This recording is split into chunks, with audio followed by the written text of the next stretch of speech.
Breaking news. Putin's chief priest claims nukes come from God. Patriarch Kirill, the leader of the Russian Orthodox Church, has claimed that nuclear weapons prevented the destruction of Russia.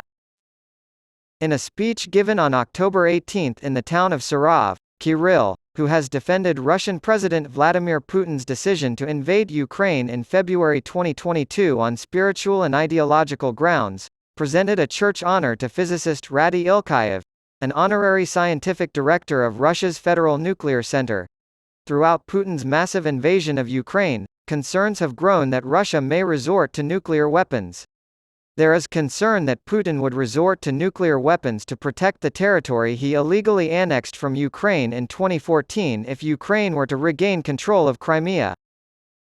It was ineffable divine providence, Kirill said, that led to the development of Russia's nuclear arsenal. It's hard to say if our country would still exist if it weren't for the efforts of Soviet atomic bomb creator Igor Kurchatov and his colleagues, he said. Scientists from Russia created weapons under the protection of Saint Seraphim of Sarov because, by the ineffable providence of God, these weapons were created in the monastery of Saint Seraphim, said Kirill. Russia's continued autonomy and freedom are directly attributable to this energy source. As such, we should all hold dear the extraordinary achievement of our scientists, who literally saved the country. Putin's ally Mikhail Kovalchuk suggested last month that nuclear weapons be tested, at least once, at Russia's nuclear test site in Novaya Zemlya, an Arctic Ocean archipelago. Since the Soviet Union's dissolution, Moscow has refrained from conducting any nuclear tests.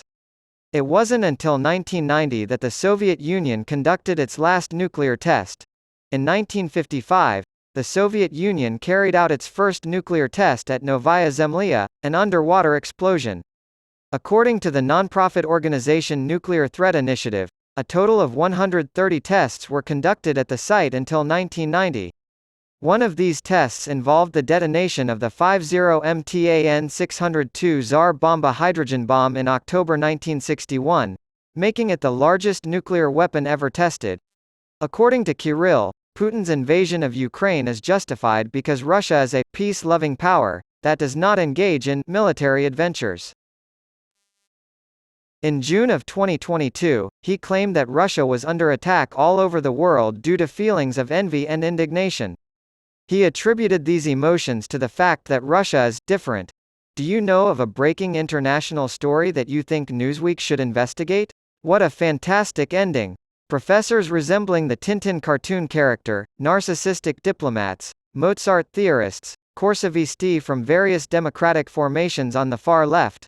If you're lucky, you might see someone agriring in the morning around the Stazione area, marking Impedito in his Capitino Marziale, vaguely disturbing, and activists for human rights on a more personal level are all circling us.